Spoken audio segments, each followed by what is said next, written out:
He had carried the letter for 50 years. He just didn't know it still had something left to say. Nobody in the studio knew what was written on that last line, including the man holding it. The Ed Sullivan Theater had seen a lot of Thursday nights. It had seen presidents and rock stars and Nobel laureates and the entire magnificent circus of American public life pass through its doors and sit down under its lights. But there was something particular about the way Morgan Freeman walked onto the stage that night. Something in the way the applause rose to meet him that felt less like celebrity recognition and more like genuine collective gratitude. The kind of applause that says, "We are glad you exist." At 86, Morgan Freeman was the closest thing American cinema had to a national elder. His voice alone, that deep, unhurried instrument that seemed to have been tuned by decades of patience, had narrated documentaries, anchored dramas, and appeared in the dreams of an entire generation of filmmakers who had grown up wanting to make something worthy of it.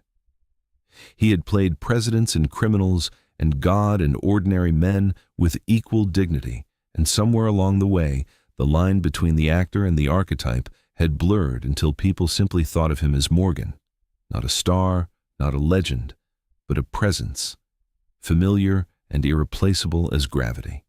He settled into the guest chair with the unhurried ease of a man who had long since stopped being impressed by the size of rooms. Stephen greeted him warmly. The band played. The audience settled.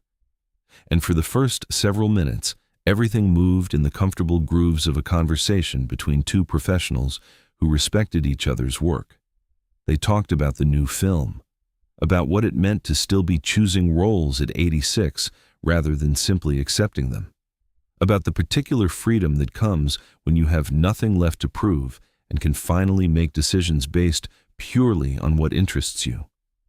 Was there a moment, Stephen asked, when you knew? When you looked around and thought, this is it. This is the life I was meant to have?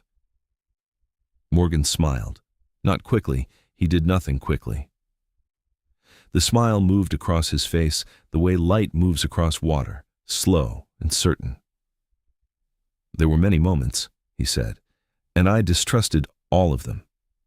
The audience laughed. Stephen smiled. What about before? Stephen continued. Before any of it, when you were still waiting? I spent most of my 30s waiting, Morgan said. What did that feel like? Morgan was quiet for a moment. The genuine kind of quiet, not the performed pause of a man gathering a rehearsed answer, but the real pause of a man actually going somewhere to retrieve something. Like standing at a bus stop, he said finally, when you're not entirely sure the bus is coming. But you can't leave because if it comes and you're not there. He stopped, looked at his hands.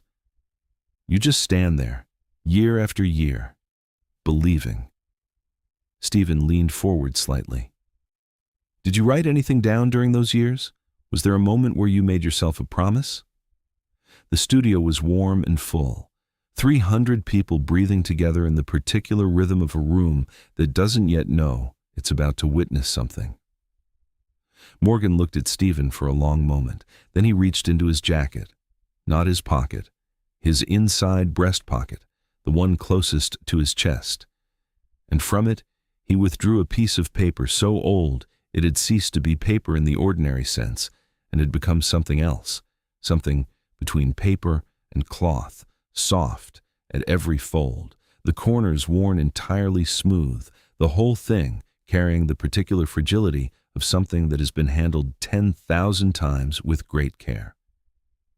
He held it in both hands and looked at it without opening it. I wrote this in 1974, he said. I was 37 years old. I had been acting for years and had nothing to show for it that the world would recognize. I was working odd jobs to pay my rent. He paused. I wrote it to myself. As a contract, I suppose. The things I would do, the man I would be, if I ever made it. Stephen was very still. I have kept it for 50 years, Morgan continued. I have read it perhaps 1,000 times. I have the whole thing memorized. Every line. He unfolded it slowly along creases so deep They had become part of the paper's structure. Except the last one. Stephen's expression shifted almost imperceptibly. What do you mean? The last line. Morgan looked at the paper, now fully open in his hands. I wrote it, and then I folded it away, and somewhere in the 50 years between then and now, I stopped reading that far. I don't know exactly when. I don't know why. The rest of it I know by heart. But the last line... He stopped, looked up at Stephen. I haven't read the last line in a very long time. Nobody in the studio moved. Would you read it now? Stephen asked softly. Morgan looked at the paper, then at Stephen, then back at the paper. Subscribe and leave a comment, because the most powerful part of this story is still ahead. He began to read, his voice, that extraordinary instrument, carrying the words of a 37-year-old man who had been standing at a bus stop for years and had decided to write himself a promise. He read about the kinds of roles he would choose, stories that told the truth about human beings, that didn't flinch from complexity. He read about the people he would remember when he arrived, the directors who had believed in him early, the actors who had shown him generosity when he had nothing to offer in return. He read about his mother, who had told him to keep going when every practical instinct said, stop. He read about what success would mean to him, not money, not recognition, but the ability to look at his own work and believe it had added something to the world rather than merely taken from it. His voice was steady through all of it. And then he reached the last line. He stopped. The studio was so quiet that the sound of the air conditioning was audible. 300 people had stopped breathing simultaneously without knowing it. Stephen had not moved in over a minute. Even the camera operators had stilled, not because they had been told to, but because something in the room had made movement feel impossible. Morgan read the last line again, silently this time, his lips barely moving, and then he looked up. His eyes were different, not wet, not yet, just different. Older than they had been 60 seconds ago, carrying something they had just been handed and didn't yet know how to hold. What does it say? Stephen asked. His voice was barely above a whisper. Morgan was quiet for a long moment. It says... He stopped. Started again.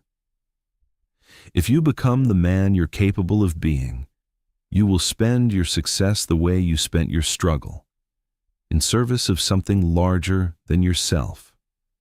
Don't forget. Don't let the arrival make you smaller than the journey made you. He folded the paper very slowly.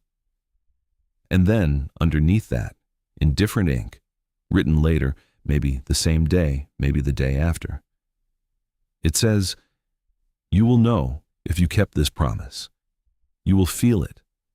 And if you don't feel it, you have forgotten who you were when you wrote this.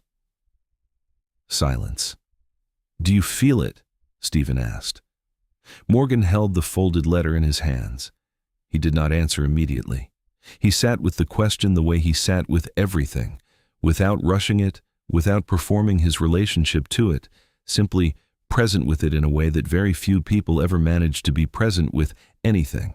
When he spoke, his voice was different, still deep, still certain, but something in it had cracked open, just slightly, the way old wood cracks in cold weather, not breaking, but revealing the grain underneath. I forgot, he said, not everything, not the work, not the choices, those I kept faith with. But somewhere along the way, he stopped.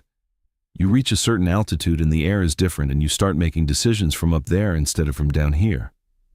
He pressed one hand briefly against his chest. And the man who wrote this, he was down here. He was writing from a rented room in 1974, and he knew something that the man at the altitude forgot. His voice caught slightly. He knew what it was for. Stephen stood up from behind his desk, quietly, without announcement. He walked around and sat on the edge of the desk, close to Morgan, and said nothing for a moment. Just sat there. Morgan, he said finally, You just read that letter in front of 300 people and millions more watching at home. You just said out loud for the first time that you forgot something. That is not what a man does who has lost the thread. He paused. That is exactly what a man does who has just found it again. Morgan looked at him. Something moved. Across his face then, complicated and slow, the way large things move. Not just grief, and not just recognition, and not just relief, but all three arriving together the way weather arrives, filling the entire sky at once. The 37-year-old who wrote that letter, Stephen continued, standing at that bus stop, believing the bus was coming, he was right, and he sent you a message 50 years in advance, and you carried it all this way, and you're reading it now, right now, tonight, and that means it arrived exactly when it was supposed to. Morgan pressed his hand over his eyes for a moment, not hiding, just a moment of private overwhelm allowed to exist in front of everyone. Then he lowered his hand, and for the first time all evening, his eyes were wet. I owe him something, Morgan said softly, the 37-year-old. I owe him the rest of the time I have. Stephen nodded once. Then pay him back, he said simply.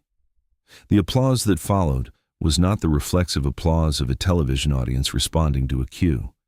It was slower than that. It came from somewhere deeper, from the particular place in human beings that recognizes, without being able to explain why, when something true has been said in a room they are lucky enough to be sitting in. Morgan refolded the letter along its ancient creases. He held it for a moment in both hands. Then he placed it back in his inside breast pocket, close to his chest, where it had lived for 50 years. The letter went home. And the man who had written it, 37 years old, standing at a bus stop, believing, finally got his answer. That night, laughter gave way to grace, and television remembered what it was for.